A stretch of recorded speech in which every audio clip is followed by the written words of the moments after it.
Okay, so we are back again on a Saturday night, and as usual, we will start at 9 o'clock. We are 3 minutes away. As we wait for our viewers, let me also share this link to as many people as possible. And as usual, another important topic, yeah, on Dharma.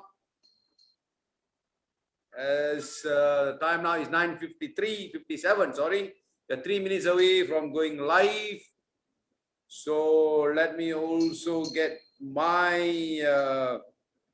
link to be shared around so that, okay. Okay, I would like, let me share this.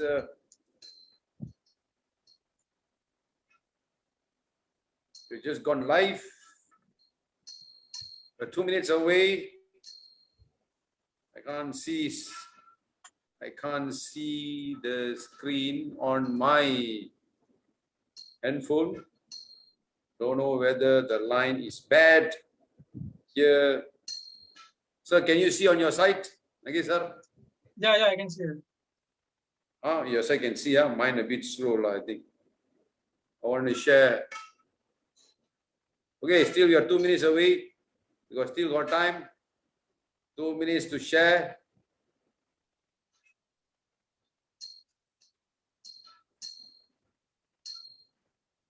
Okay.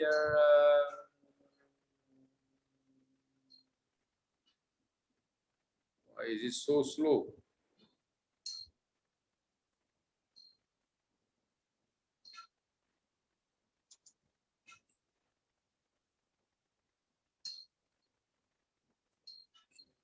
Slide. Internet very slow, huh? Huh? Internet very slow, huh? Internet is very slow, very slow, very slow. I'm sure everybody, there are 4 of you here with us. Okay, thank you, but I can't see. Anyway, I'd like to share. Those of you are here, please share this because I know why my view on Facebook is very slow. We are 1 minute away before we go live. I can't see the video.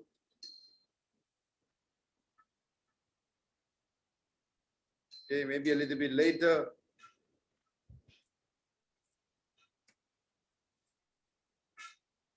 Oh, why you so slow?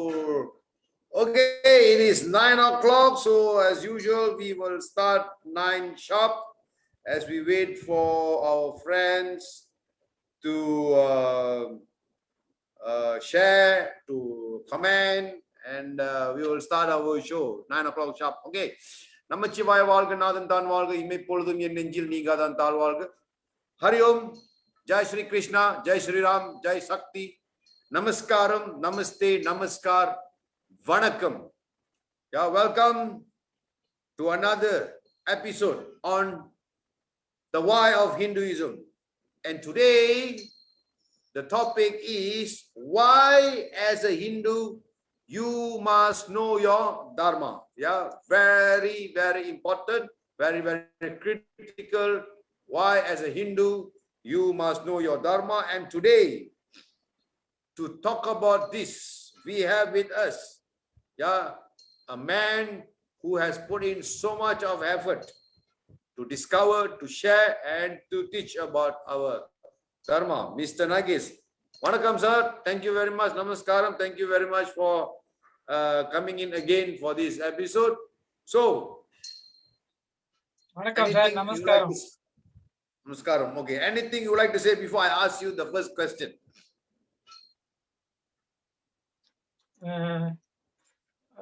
Okay. Namaskaram to everyone. Okay.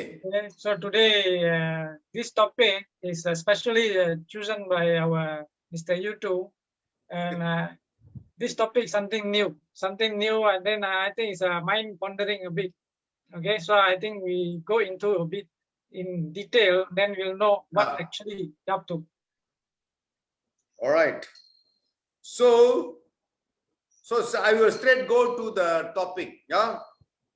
First of all, what is dharma? A lot of people don't know what is dharma. They think dharma and dharmam is the same. Yeah. So please enlighten us with the meaning of dharma. I'm sure you agree with me. A lot of people have this misunderstanding between dharma and dharmam.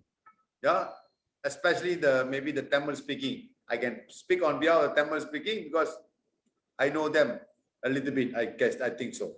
So explain to us what is the difference, sir. What is dharma first of all? Why you must know dharma? Okay, dharma and dharma is always mixed together. Okay, first of all, we must see exactly the dharma. Dharma here refers to Sanatana dharma or Arya dharma or Hindu dharma. So dharma is loosely we can tell is a religion for public opinion, but actually Sanatana dharma got a lot of subtopics within that. Okay, so we can see according to the Chandogya Upanishad, they underline three important things. But when I read through, I check through the scriptures, there is 4 things we must understand about the dharma. Okay, one is the core fundamental belief. Okay, one is the core fundamental belief. The second one is the way of life in dharmic path. The third one is the follow Wait, the eternal. the second one is what? Wait, sir. Wait, hold on, sir. The second is what? The second is the way of life in dharmic path. The way of life in dharmic path. Okay. Okay. The third one is the follow the eternal law and order or sacred law and order. Follow the eternal law or sacred law and order. And the fourth one is responsibilities and duties of every individual, which consists of Nitya Karmas and Pancha Mahayajna.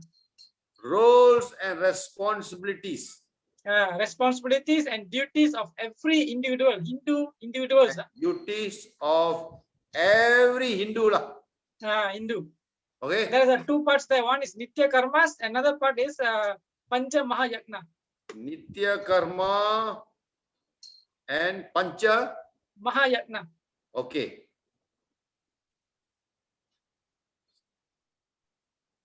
So there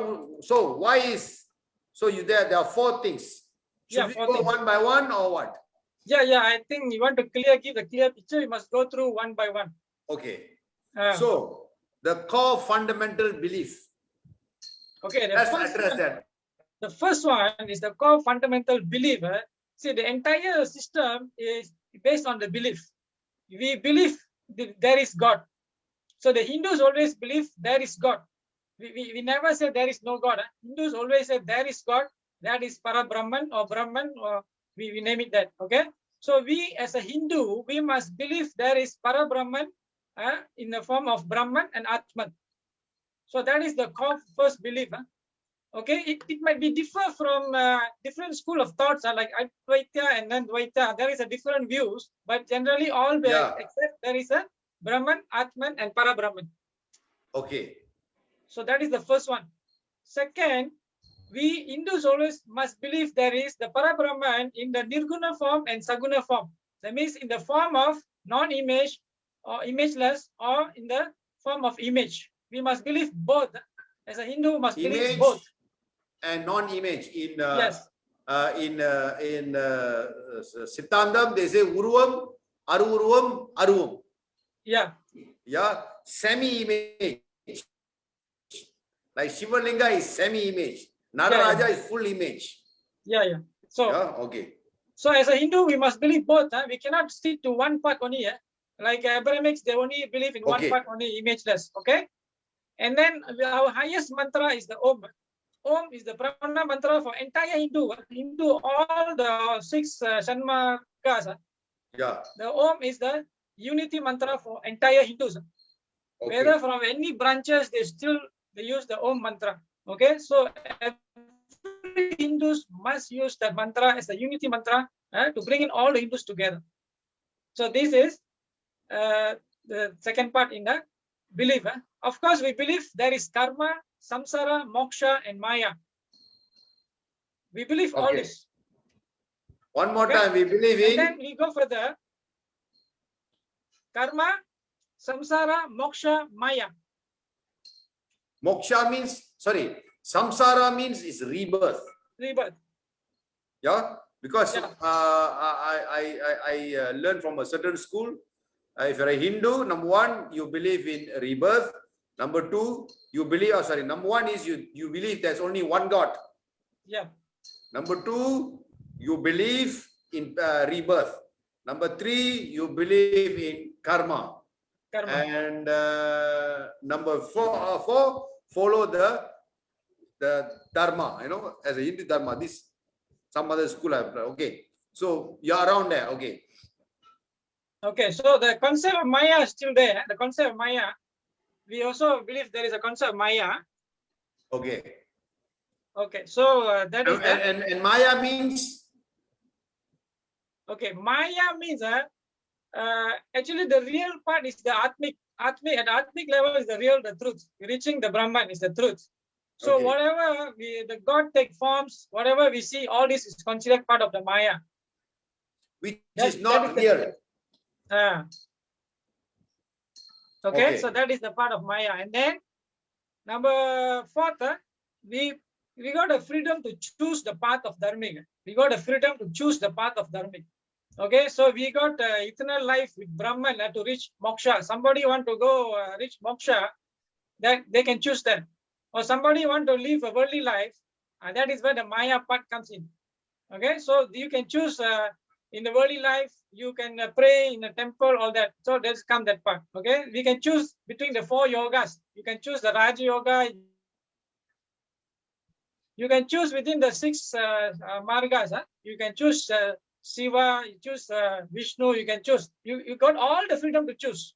But everything lead to the same point, Brahman. Okay. Okay. So can I also add by saying in Sanatana Dharma, every Atman is promised moksha. Yeah, every Atman can reach the moksha. Every Atman that takes this body, maybe in this life you will not reach moksha, but there will come a life, a rebirth where we will reach moksha. It is not that if you don't believe that you will burn in eternal hell. We believe there is a hell and heaven also, but I'll come back later on that part. Okay. Okay. And then number 5th, we believe we got our authorities of references in Hinduism. We got 4 different authorities to refer something. Okay, refer something. So we accept the Shruti, the Vedas, as the highest authority of reference. Okay. And then second part, we can choose the Smritis. In case you couldn't find in the Vedas, you refer to the Smriti, the remembered text, Dharma Sutras, Dharma Shastras, 18 Puranas. You got the Ramayana, Mahabharata, Bhagavad Gita, Manu Smriti, Parasara Smriti, Tirukural. All this comes under 108 Upanishads. Okay, all this as a second reference. And then we also can choose the third one. In case you couldn't find any reference in these 2, you can refer to a teacher, a learned person, and listen to him and follow him.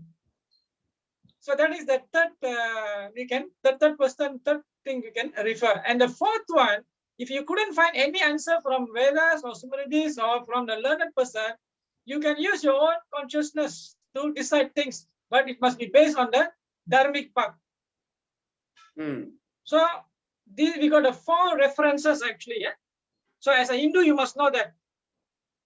Manasachiya Kelu, people will tell Manasachiya Kelu, that is the consciousness, because whatever decision you take is there, the karmic effect upon you. If you listen to your guru, the karmic is upon the guru.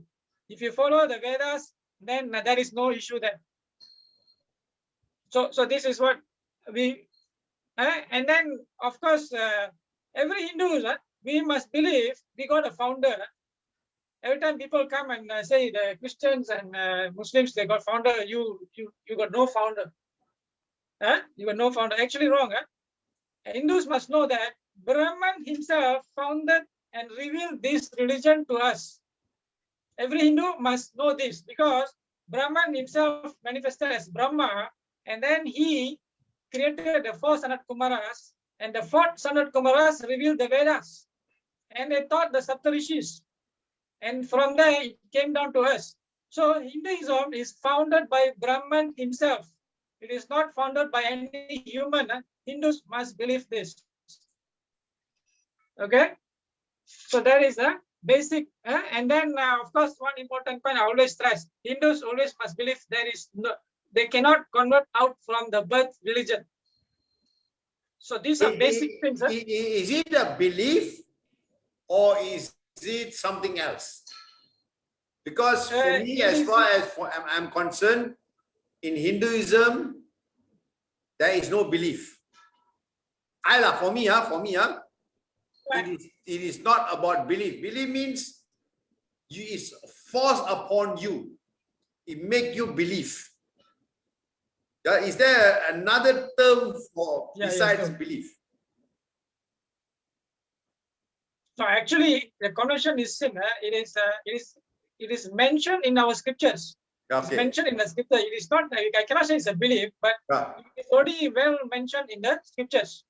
Okay, so that is the every Hindu must follow this. Okay, so this is a basic what you're supposed to believe. Then the second part, the way of the life in dharmic path. The second one is the way of life in dharmic path.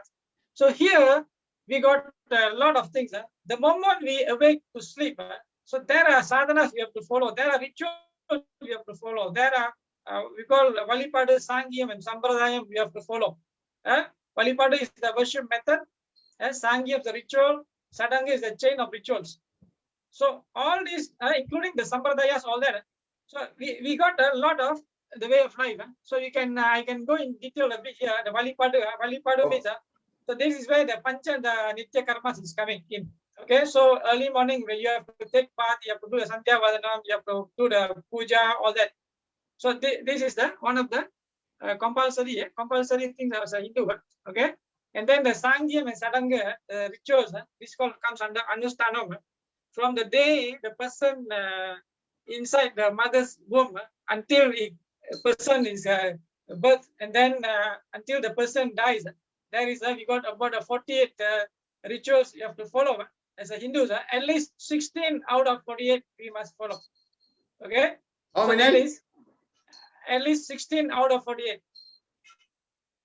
As a Hindu, we must follow. Okay, so from the day the person born until the person dies. So the like all the rituals, like give birth, there are a lot of rituals, right? So every single rituals, including the removing the hair, you piercing your ears, all that comes in. Okay, so this is, and then of course we got a sampradaya of Guru lineage. So we have that is where comes in the Gotram. We learn from some Padasalas, Gurukulas. There is a Gotrams, all this come. Then we also got a Kuladevam, all this. So this is the second. Okay. The third one I can tell you about just now, the sacred law. So this is the highest law is the Vedas. Vedas is the highest law is mentioned in the Smritis. Okay. So that is the highest law. Every Hindu must follow. Whoever rejects the Vedas, it is out from the system. Okay. So we got 4 Vedas, 4 Upavedas, 108 Upanishad, Agamas. Agamas in Saiva Agamas, we got 28. We got Shakta Agamas, Vainava Agamas, Surya Siddhanta, and so on. So Hindus must follow all this. And then we also got the law of Manu. So law of Manu, we got the Manu Smritis, Dharma Shastra, all that. And for Kali Yuga, we must supposed to do the Parasara Smriti. Actually, Manu Smriti for Shakti Yuga.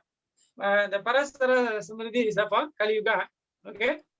And then, of course, Guru Sampradaya, all that. And then we got the Purushartha, law of Purushartha. That means we got the proper 4 goals. As a Hindu, we must know there is a Dharma, Artha, Kama, and Moksha. So you got the Aram, porul, inbam, veedu in Tamil. We used to tell that. Okay. So the Say that dharma one more time. part- Wait. Say that one more time. What is aram porul inbam vidu? Dharma is the aram. Artha is the porul. Kama is the inbam. Moksha is the veedu. In Okay. English. So In English. so- Wait, in English. dharma is the rules and regulations. Yeah, there is a certain rules and regulation that you need to follow. Dharma. Okay. Okay. Then Artha is the goals, the goal in your life. Here, we more refer to the wealth and properties. Okay. yes. That means Okay, and then- in our Sanatana Dharma, that means is all your responsibility to go out there and create wealth for yourself. Yeah. So here, you see, when we got that ashramas, the 4 ashramas. So when the first one is we call brahmachari, right? As a student, so we have to learn all this.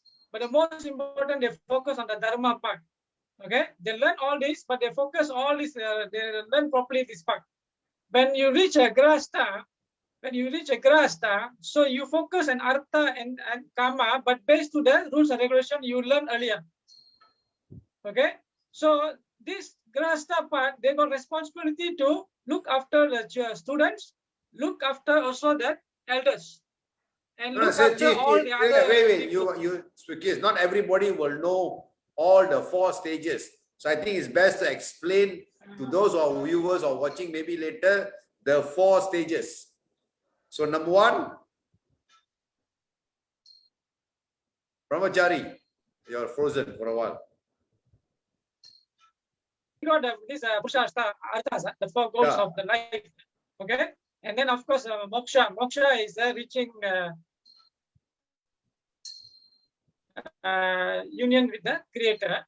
With the Okay. creator. Okay, and the kama inbam is the family life, marriage life. So he got they already well arranged all these 4. Okay, so they also arranged in the further. Of course, we got the law of varna ashramas. We also got the law of varna ashramas, and we also got the law of ashrama dharma. This is where just now referred. Okay, just now refer. Brahmacharya is a student. Your student life. Now, actually, from the day you are 5 years old, they will go to study in the Gurukulam. Okay, and learn up to a maximum. They got a maximum up to 24 years old. Okay, after that, they become a grahastha, and then they start to follow the family, build a family, and then this is where the person either become a Brahmin or Kshatriya or Vaishya or Sutra. So that is why he focus whatever he learned earlier, and then from there,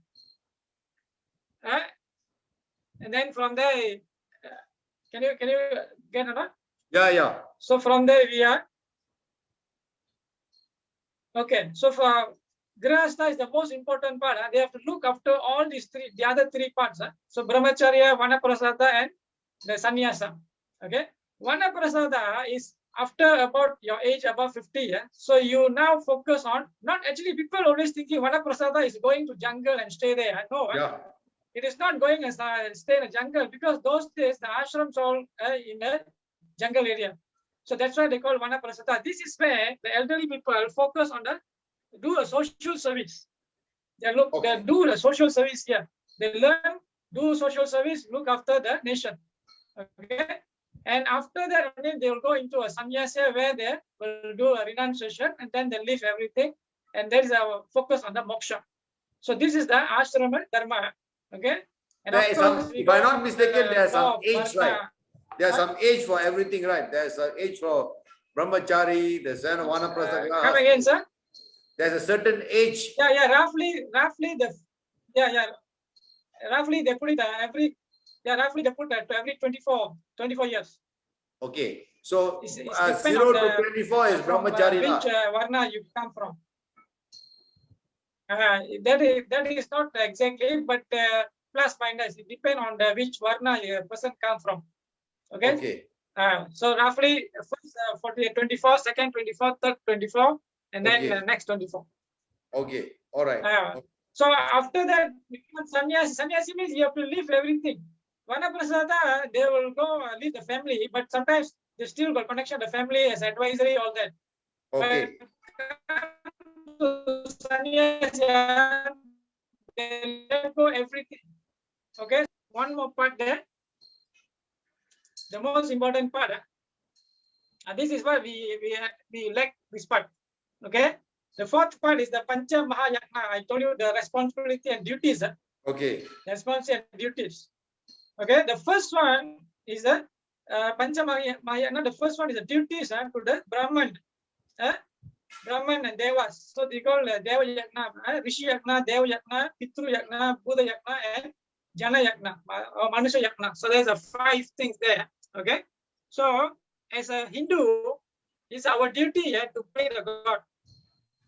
It's a pray to Brahman. So this is how they do, by reading, by learning, teaching the Vedas, scriptures, study daily the sacred scriptures, meditate, all that. This is comes under Brahma Yagna or Rishi Yagna in some cases. Okay. And then the second one, we got, the internet is very weak. The internet is very slow here. Okay, the second one we call Deva Yagna. And Deva Yagna is where beside the Brahman, we got many Devas. So this is where we do the Velvi, the Yagna. It is our human duty, responsibility to do the Yagna. So this is where the Yagna is very important. Actually, the Yagna is basically focused on how to bring down the rain. The rain is important for any civilization. Okay. Okay. So that's why here the Brahmins and that cow is a very really looked upon very high, because they need both. Without the cows, you don't get the Panchagavyas to do the Yagna. Without the Brahmins, you cannot perform the Yagna. So that is why they look upon the very high. So this is the second responsibility. So it's our duty to do the Yagna, all that. And then the third one, as a Hindu, you're supposed to do the Pitru Yagna. Pitru Yagna means for the parents, the elderly, those who already passed away. So this is where it comes into that Sirada, Tarpanam, all that. It is our duty to give to the Tarpanam. And from this part also comes into the ancestors rituals. This is where the Kawal Devam, the protector, and then the Devam, all this comes in. So it is also part of Hinduism. So we cannot deny that. Okay. Further, the fourth one, you see, there is a Buddha Yagna. Buddha Yagna here refers to, we got the fourth one, the Buddha Yagna. Buddha Yagna means in this world, not only humans, and there is also other living things. If you look into the Shivaloka itself, we got Buddha Gana also. In Shivaloka, there is the Devas and the Buddhas, Buddha Ganas. So all is within that fold of the Brahman, Shiva. So it is our duty also to look into all this. So that is where it comes in where that some people go and do the prayers in the hand hill, pray the Nagama, the Naga Sarbas, all the underworld. And then of course there is underworld deities also. So everything is part and parcel of Hinduism. So we cannot deny. Why people go and pray to these so-called deity? I mean the lower deities. Why? For what? Okay, so this is the way. This is the question. A good question. Where you see, most of the time you see the Kuladevam and the Kawal Devam, they do the sacrifice, slaughtering all that. Yes, okay. Yes. Yeah. Most of the time. Why? You see, in our scriptures says you're supposed to be vegetarian. Hindu supposed to be a vegetarian. Yes. In case you want to eat something, and then they suggest that you do with something with the flour or something. Okay. In case still you cannot control yourself, you want really eat a meat. So you must do a proper ritual slaughtering. Then only you can eat. Like the Muslim, they got a halal system. Actually, we got something called in Punjab, they call Jatka. But in Hinduism, in scriptures, they mention that you really want to eat, you do sacrifice to the deities, and then you eat. This is where the sacrifice, all that comes in. Why they suggest that? Because why? If you slaughter an animal, so the animal is born, there is an Atma born as an animal because the karmic depth of that particular Atma. So when you slaughter that, So who's responsible to take that atma, that karma of the atma? So that is where they slaughter in a deity temples, these underworld deities or Kuladeva. So that karmic account will go to that deity, so that it is uh, able to eat. And of course there is another reason here. You see, when naturally when a person, human or animal, they know they're going to die, so they can secrete certain hormones through the brain to release to destroy that cells. So it can become a poisonous. So that's why in the temples they do slaughter with the 1 split second slaughter. It's a one swing slaughter. That means the animal don't know that the animal going to die. So they don't create or produce any hormone, negative hormone to destroy the cells. So that is where it comes in. Okay, of course here you pray in a snake and heal. People doing the praise, right? That is comes under Sarvaloka, Nagalokas, all that. Okay, so every part is there. And the fifth one is the Manusha Yaga. Manusha Yaga, this is where the Jiva Karanyam, the humanity, all this comes inside. What It is our Manusya, duty. what yaga? What yaga is that? Manusha Yaga, Yagna. Sometimes they mistranslate it as a Narabali. Oh, okay. That is the wrong one actually. Manusha Yaga here refer to you serve the human. Whoever comes to your house is considered like a representation of the God. Aditi Deva Bhava. You understand? So that is what suppose you serve. That is where the humanity comes in. You serve another human. This is where you do all the donation, dana, all that. So dharma and dana is in Tamil is a mix up there. So dharma is totally, it's not a small part, it's a huge entire religious teaching there. Dana is donation. So that is a different part there. So roughly I already tell about what is dharma, actual entire thing about the dharma. So you got my point. Yeah.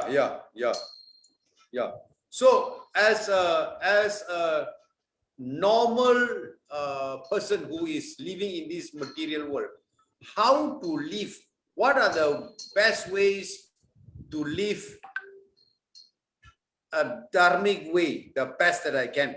Because in this material world, there's so many things I need to do, and sometimes what I do can be adharmic. So how can I live in this world without creating, without my action being adharma? Okay. First of all, we must understand what is dharma and what is adharmic. Yeah. Okay. So dharma means whatever it is sanctioned in the Vedas. Okay. Okay. Whatever is not sanctioned, it is not there. Okay. So basically, what the Vedas sanction, that you follow the righteousness. You follow the right thing. You follow the right thing. So if I'm a Hindu and I'm living this modern world, the first thing I need to know is I need to understand my Vedas. Yes, so that I know what understand. I can do, what I cannot do.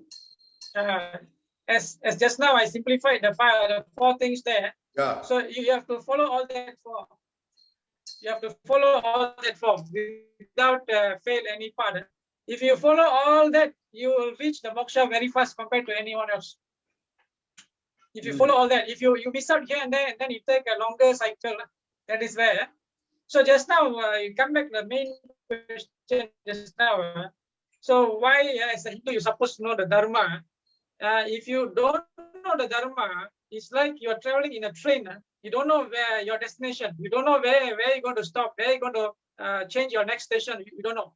So if you know the dharma exactly, you know your destination, you know where you're going to get down, and you know from that station you go to the Yamaloka, you know the path, and you know every single thing. That is called the Brahma Vidya. You know every single path, how you go through, you pass through, where you're supposed to be able to cross over, and you go to the next level. If you don't know anything, so you are just traveling in a train without, don't know where you go and don't know where you're going to get out. If I have done something adharma, can I do something to correct it? can I balance it? Power punyam all God or not? God, this power punyam talk all God or not? Yeah. You see, when you do adharma, it is comes under papa. If you do good, it is become punya. So Yeah, the merit, that is what the karmic account is. So you do good things, you do bad things, you can balance up. But certain adharmic things you do, there is a parihara. Parihara means you can how you say, we can pay certain maybe from fine or something, you can settle it.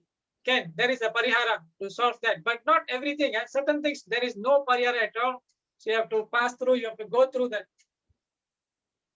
The example of things that God can do pariharam, example of things that we can do pariharam, what is? Okay, I give you one important, okay, because now in the Kali Yuga, we all eating non-veggie. Yeah. Okay, so this is everywhere people are enjoying the non-veggie food. And then we also don't follow that right slaughtering ritual. So it is carries a lot of sin.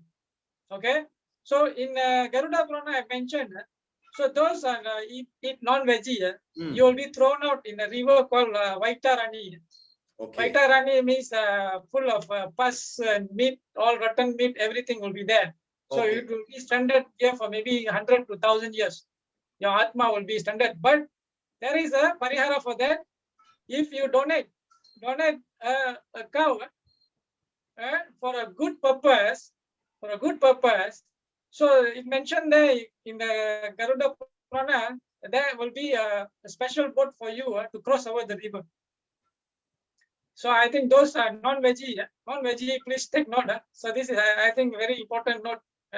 But the donation of the cow for a good purpose, not for another slaughtering, then you will be terrible hell. So very, very important part here.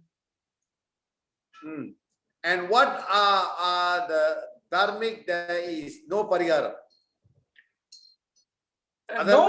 No pariharam, I can't say exactly, but at the moment when I do the study on the conversion is sin, there is no parihara for that, because the Bhagavad Gita mentioned there is no happiness and no moksha. So no moksha means you have to come back. You have to come back and you serve back. So there is no choice there. So far. What about murder? Murder, there is a charge. There is a charge for that. And then parihara, I'm not sure exactly, but you must check through the scriptures. But basically, very huge mistakes. There is no parihara. Very huge no parihara. You have to go through certain. Definitely you have to go through certain hell things, and then maybe you can take a next birth. Okay, so and then okay, another important thing as a human,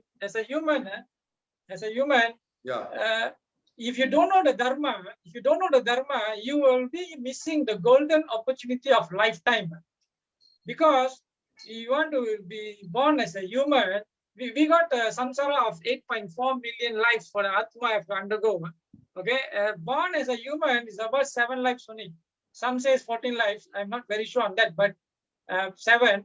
So within this 7, out of these 8.4 million births, 7 or 14 is human body. Human birth. The rest all you born as maybe. It can be anything. It can anything. Plant. Pulvai, Paramai, Palviramagi, Paramai, Palvai, Manidalai, Peyai, Karangalai. Yeah. That's why Sivaprana says the hardest is to be born as a human. Yeah. And the most hardest is born with the mind of God within you. Okay.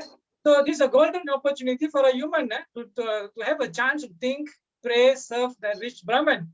If you don't know anything about the Dharma, then it's a total waste.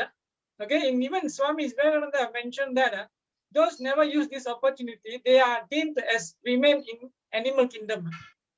This is what Swami Vivekananda says. So it's a golden opportunity if you don't know.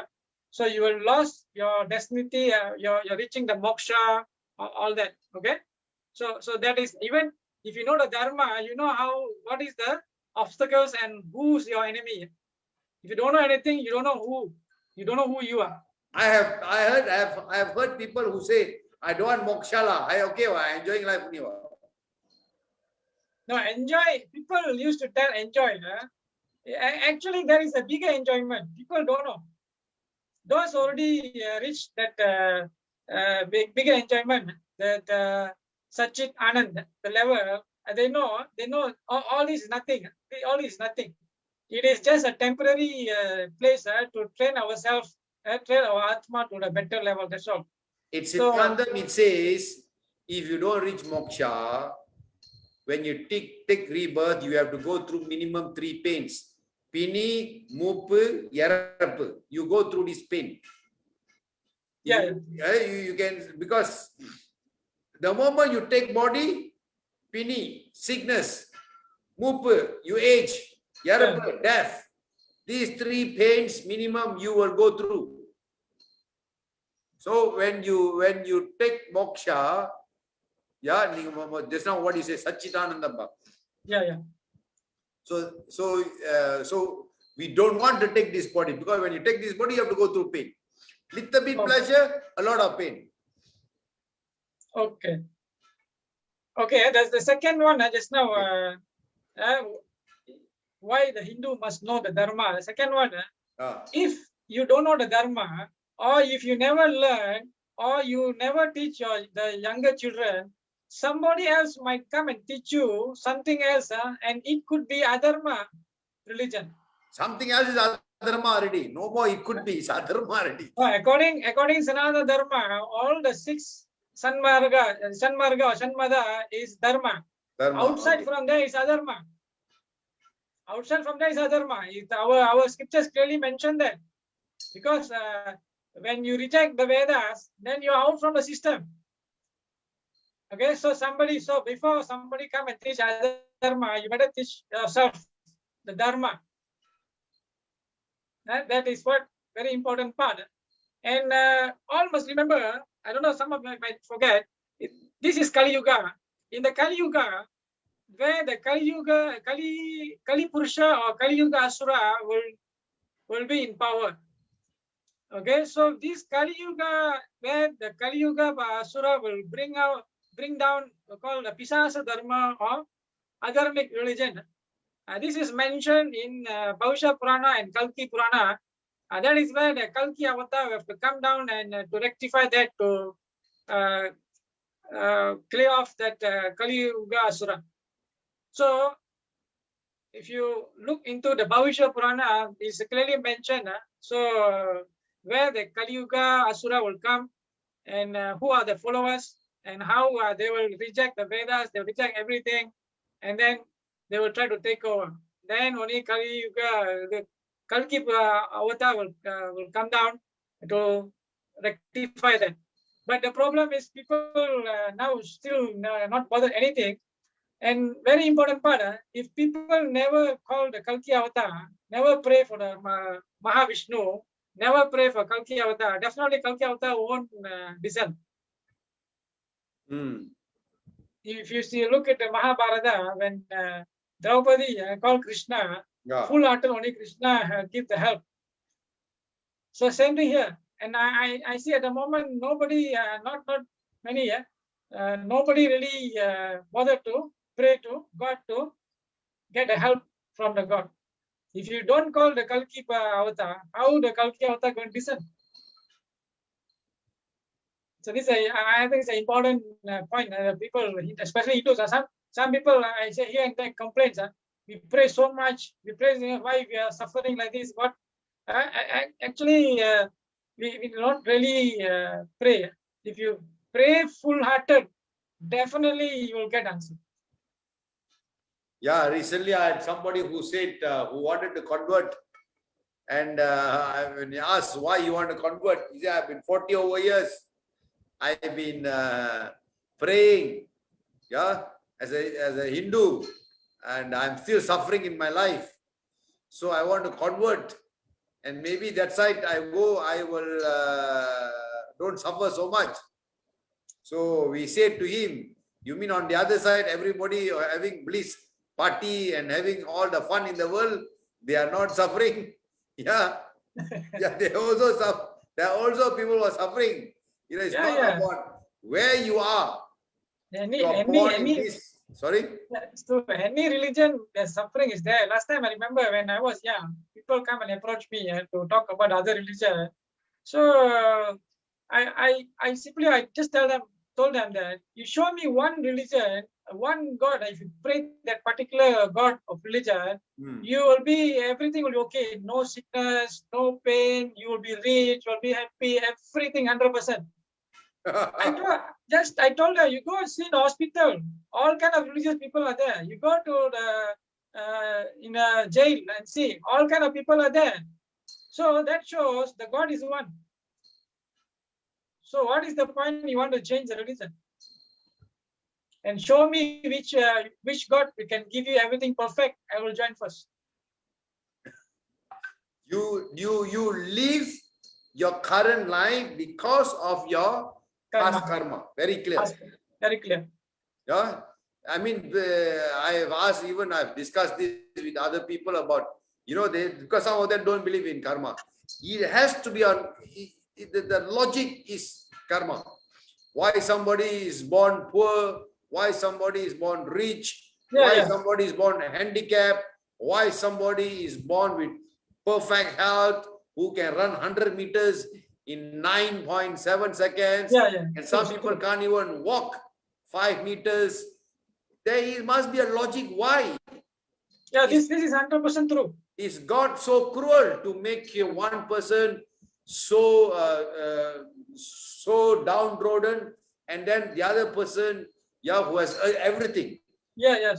Is God so unkind? So if you ask those kind of questions, you will know realistically. I mean, it has to be because of what you have done. That's true. Only law of karma. Only law of karma can solve this problem. Yes. Only law of karma. Other cannot solve. Law of karma only can give you these answers to your question. When we see, I sometimes I see the video of Zakir Naik. So people ask him why certain people, even Muslim, certain people born rich, certain people born very poor, even certain people born without limbs and deformed. So the answer, Zakir, I remember Zakir said, those born deformed will be judged differently, and those born rich will be judged differently. That is what the answer. So those born deformed, they will get a special chance to reach heaven. So in that case, I think it's really true. Then everyone become born deformed, then straight can go to heaven. The whole entire community can go to heaven. Correct? You see, see, my thing is, you see, if God gave me this body, why He gave me, in this form? That means if He give me all the richness and I have to then eventually go to hell because I enjoyed all these richness and I created some sin along the way, so I will burn in hell. And this guy who was deformed and all that, who can't move. Example, I can't move, I can't do anything, I sit in one place, and after 15-20 years I die and I go to heaven. Then maybe I want that, because for the rest of my life I will be in heaven, enjoying all the bliss. I only suffer for 15-20 years, some even 3-4 years you die, and then you go to everlasting happiness and bliss. So suffer for 3 years better than suffering for a lifetime, So to answer all these questions, like what you said, answer to all these questions logically is karma. And that's the reason why, according to me, you must follow the dharma. It's true. Okay. When you follow your dharma, sorry? Just now you mentioned about the heaven and hell. Okay. So in Abrahamics, they got heaven and hell.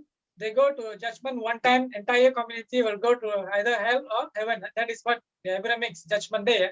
In Hinduism, we got judgment day also. The only difference is every time the person died, the person will go through a judgment. The person will every time he or she dies, every time a person dies, you have to go through the judgment. Okay, that is the important part that Hindus must know here. So the important that the mindset of the person who dies, the mindset will lead you to the path where you're supposed to reach. So that's why they're very important. They do the prayers. The person who in the stage of in the verge of dying, so we just try to do all kind of prayers, read the mantras, all that, so that his mind will be set to the particular God of choice.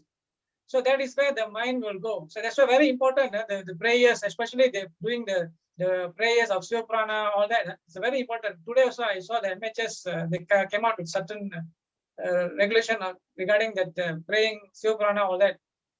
So they're very important at the mindset. But it also depends on the karma. So some people, I see a lot of people don't know this part. Just now, they travel the train. When when you get down, so where you want to go, where you'll go, how you go pass through, that is important knowledge every Hindus must know. It's a part of Dharma they're supposed to know. Right? So when our soul leaves the body, it will go through certain stages until they reach the Yama Dharma. So when you pass through, whatever punya and papa you did, you'll come. So when you do the negative adharmic things, your mind will be in a torture situation. But when you do the good things will come and protect you, will rearrange your mind into the focused mind.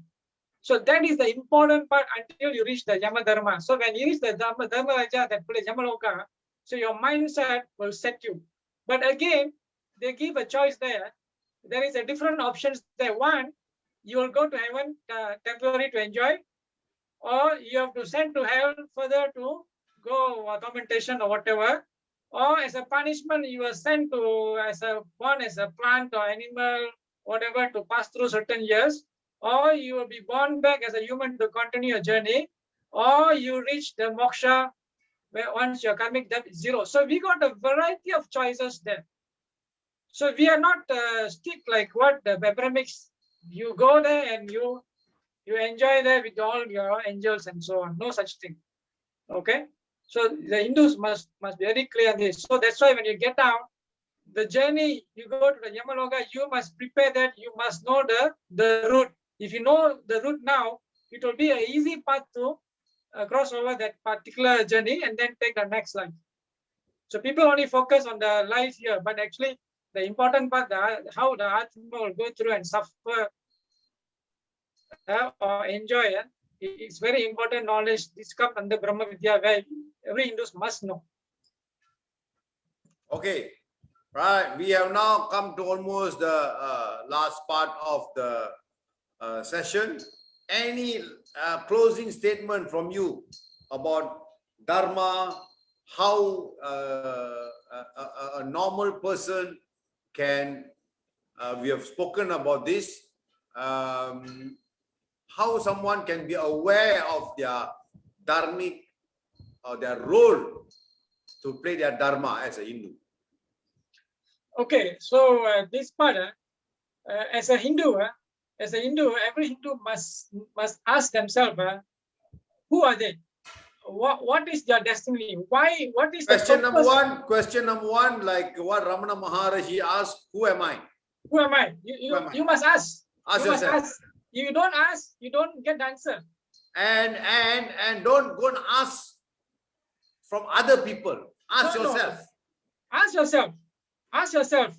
Okay, the important point here, I just give you another point here. See, people every time ask you to do meditation, right? Okay, meditation, it is where you, from awake, you go into a meditative state of mind. Yeah. Okay. And then there is another part we call Yoga Nidra. Yoga Nidra, where you go to a deep sleep and then slowly you come back to a stage of meditative state. That is, for example, I give you like water. The water at the normal temperature about 27 is just liquid. So when the temperature goes down at the zero, it becomes freezing point, right? The same water from negative, it is freeze and slowly it can reach to the level of zero. That is the melting point. The both points at the 0 degrees Celsius, correct or not? Yeah. So similarly, the meditative state of mind is the 0. So from awake, you go to that point, or you go to a deep sleep, you come back to the meditative. same point you can communicate with the universal mind. Okay, so those want to ask the question, who am I? Before you go to sleep, ask yourself. Then you go to sleep. You practice slowly. In the long term, of course, you will find a way. Somebody will come and give you answer. And of course, you need to set certain code for dream. You always dream, right? So from the dream, you can get a code. You code certain things. From there, you can learn about a dream. Then from there, you know what is the message. You can get a message from there. I like to add on what you said just now. Number one question is, who am I? Number one. There is a lot of things there to learn. Number two is, where am I going? Did I come to this world? So first question is, who am I? Who am I? Number one is, who am I? Number two is, where am I going? Did I come to this world to enjoy, to study, to graduate, get a job, get married, have children, maybe marry out my children, have grandchildren, and die? And if I don't believe a certain path, I burn in hell eternally. Yeah. So who am I? Where am I going? And what is my path? What is my path? Important question, who's my guru? No, important question must ask, who's my guru? You must ask in the dreams, in the meditative. You must ask.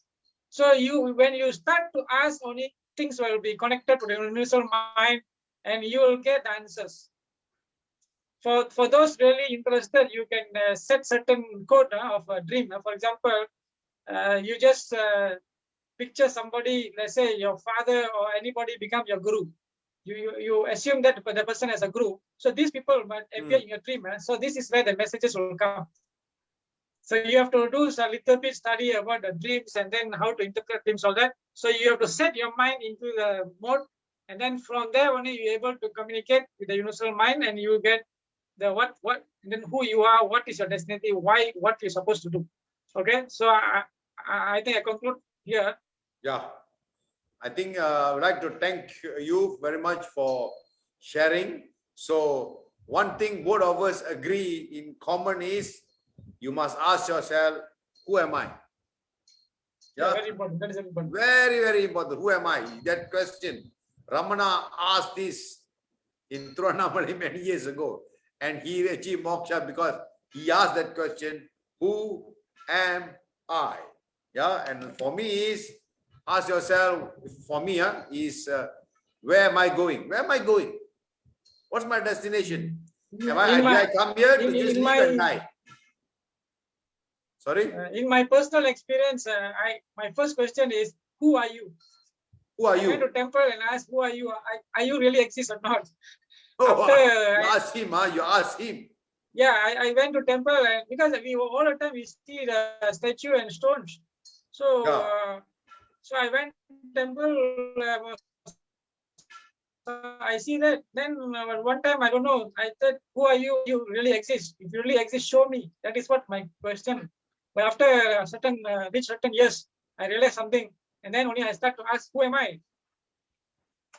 So my destiny, and then now that is why I went into this teaching, this Hinduism, all these things.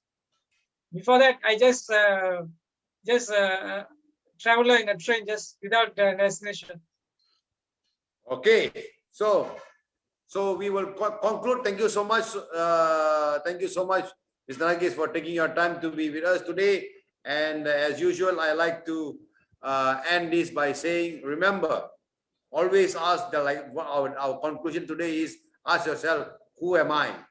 Yeah, and for a beginning, for a start, you're a Hindu, and learn to discover who is a Hindu, what he's supposed to do, and from there your journey will begin. With that note, I'd like to thank all of you for taking your time to be with us today. Nandri, thank you, and namaskaram, vanakkam. Okay, Nandri, vanakkam.